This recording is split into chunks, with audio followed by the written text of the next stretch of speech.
Bom dia, pessoal. Aqui nós somos alunos do curso de jornalismo da UniBH.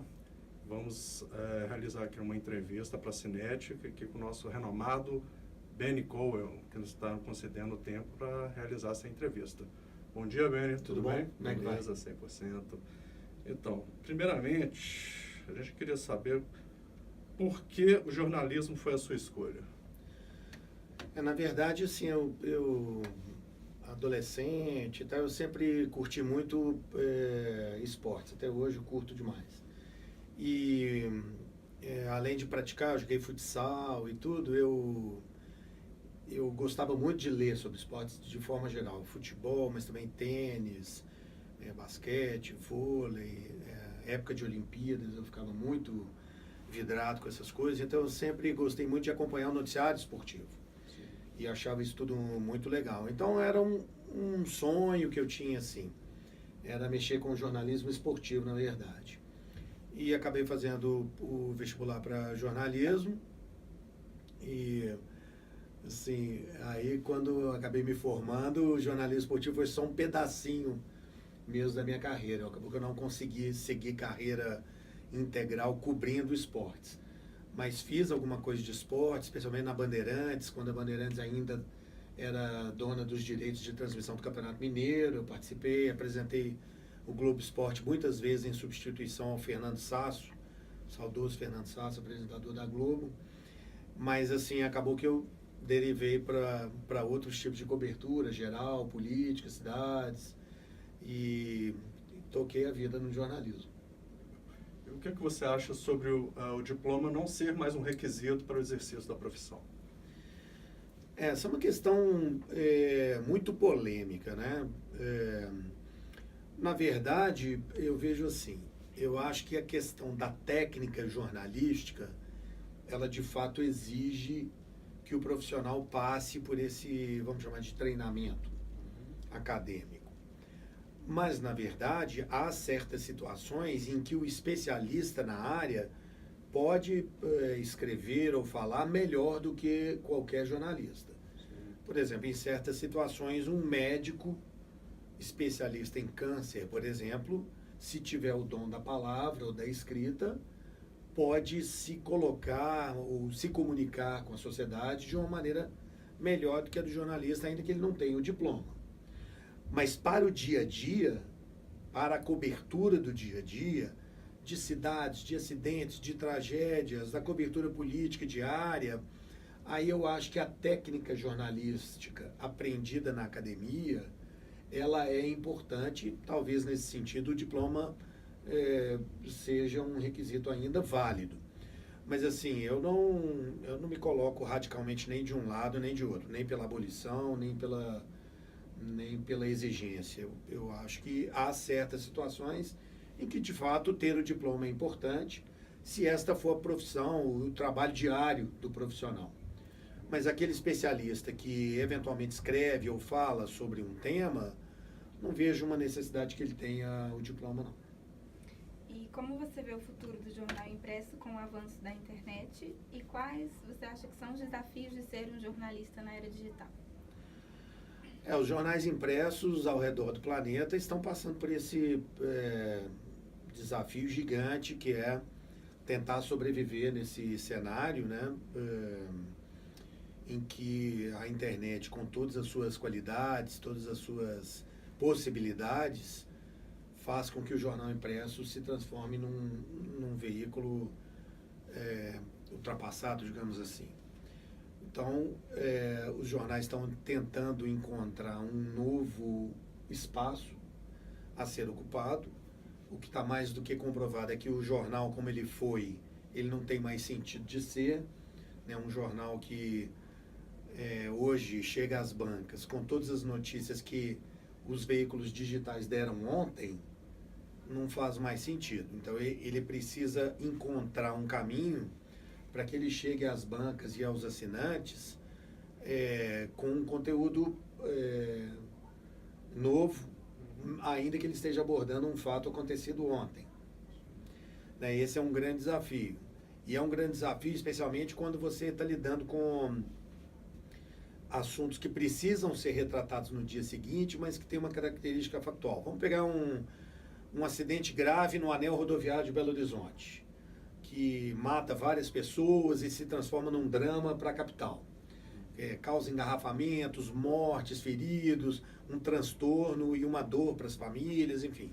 Esse é um assunto do qual o jornal, no dia seguinte, se o acidente foi 3 horas da tarde, todo mundo vai ficar sabendo desse acidente no mesmo dia, na mesma hora, pelos veículos digitais, né? Mas o jornal não pode se furtar a ele. Né? Se acontece um acidente com 10 mortos no anel rodoviário, como é que o jornal impresso amanhã não vai falar dele? Só que ele não pode chegar no outro dia e noticiar: acidente mata 10 pessoas no anel rodoviário. Porque isso todos os veículos já terão dado. Então esse é um grande desafio de como encontrar a saída para ele. E também não adianta o jornal querer, aconteceu um acidente grave no anel, vamos falar sobre a situação do anel, que não é duplicado. Porque no próximo acidente, o jornal vai fazer essa abordagem outra vez. Sim. Então, é de fato um desafio enorme para os jornais impressos tentar encontrar que espaço eles podem ocupar. Num certo momento, tempos atrás, falava assim, não, a análise vai ficar para o jornal. Mas isso também já acabou, porque os analistas já estão no digital também. Sim. Rapidamente tem um colunista, um especialista falando, então nem esse espaço está sobrando mais para o impresso. Então, de fato, é um desafio enorme, né? Alguns jornais pararam de imprimir nos dias úteis e estão imprimindo só no fim de semana, tentando se transformar, por exemplo, numa grande revista ainda no papel jornal. Outros jornais estão fazendo o contrário, estão imprimindo só no dia útil e não imprimindo no fim de semana. Enfim, os jornais estão experimentando soluções, não tem um manual, porque os hábitos variam de cidade para cidade, estado para estado, de país para país. Cada população consome jornal de uma maneira diferente. E há os cases de grande sucesso, né? O New York Times, por exemplo, né? O New York Times é o grande case hoje. Assim, o que eu vejo que eles conseguiram fazer? Eles conseguiram passar para o consumidor de conteúdo essa sensação de que eu não posso viver sem ler o New York Times. Sim. Como é que eu posso viver sem ler esse jornal? Não posso. Porque lê-lo significa que eu vou ser melhor depois de terminar a leitura. Né? Nem todos os jornais gozam dessas virtudes. Mas o New York Times, com seus colunistas, suas reportagens investigativas, conteúdos exclusivos e todo um arsenal de construção da notícia que eles conseguiram reunir, o jornal criou esse valor, que é o que a gente chama de valor agregado. Né? Ele não é um monte de papel em folhas. Ele é um produto com valor agregado do qual não posso abrir mão.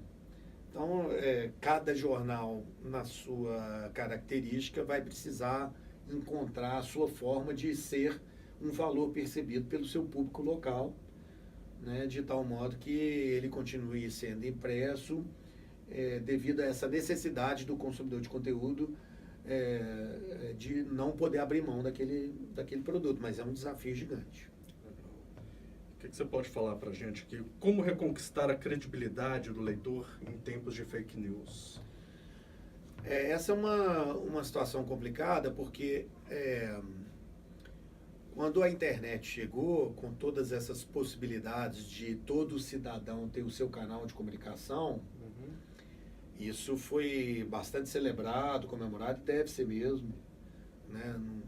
Quem reivindicava, por exemplo, a democratização dos meios, né? A internet veio como uma forma de atender um pouco a esse anseio. Né? Qualquer cidadão hoje pode ter um blog, um site, ser um produtor de conteúdo. Qualquer um de nós com o celular na mão vai para a rua, grava imagens, edita, pode acompanhar fatos. Então, cada um de nós se tornou um produtor de conteúdo. Até aí, tudo bem. Mas quando isso passou a ser usado, muitas vezes com má fé, e eventualmente com ingenuidade, né? Pessoas que recebem o conteúdo e passam para frente e tudo, aí isso se tornou um grande problema.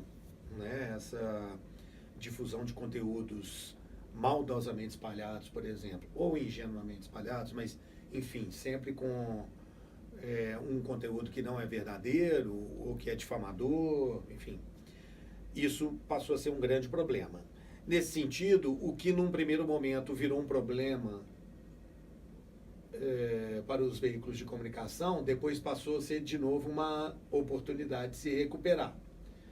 Então, o que a gente tem percebido é que as grandes marcas, os grandes jornais tradicionais, os grandes sites que sempre gozaram de uma grande credibilidade, embora sejam questionados por isso ou por aquilo, mas de uma maneira geral, no contexto histórico, sempre gozaram de uma grande credibilidade, voltaram a poder vender esse valor. Né? Então, é muito difícil, por exemplo, que você acesse o site ou o jornal A ou B de grande circulação nacional e ele esteja veiculando uma fake news. Ele pode veicular uma matéria com a qual você não concorde do ponto de vista editorial, isso é um outro assunto. Né? Ele pode ter um ponto de vista sobre o governo Bolsonaro, por exemplo, ou sobre qualquer outro assunto com o qual você não concorde. Sim.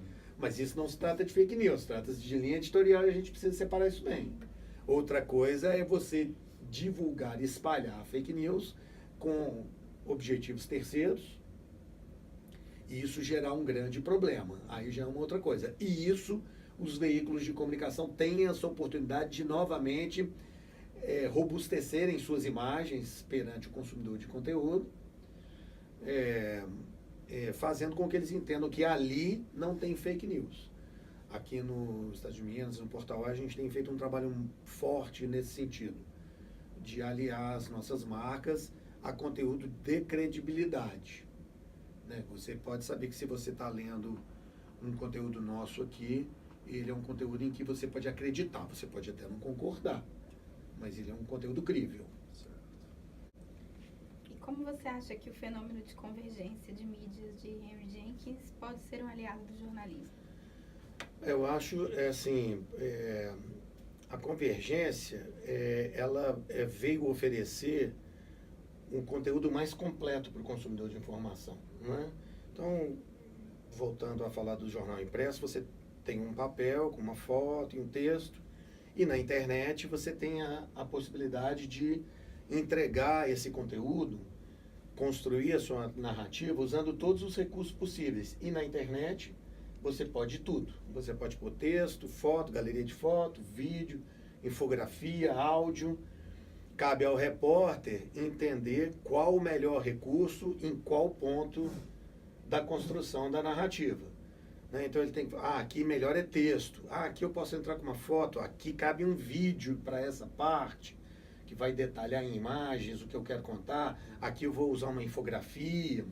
É ter a consciência, né, a ciência de que eu posso usar os mais variados recursos, mas fazer essa construção de uma maneira adequada, porque também, senão ele começa a usar de tudo e vira uma salada de frutas, e quem vai ler o conteúdo vai ter dificuldade de entender. Na verdade, a ideia é você poder dispor de todas essas possibilidades, mas construindo a narrativa da melhor maneira possível, de tal modo que ao final você tem a sua história contada da maneira mais fácil de ser entendida, digerida, absorvida pelo seu consumidor de conteúdo.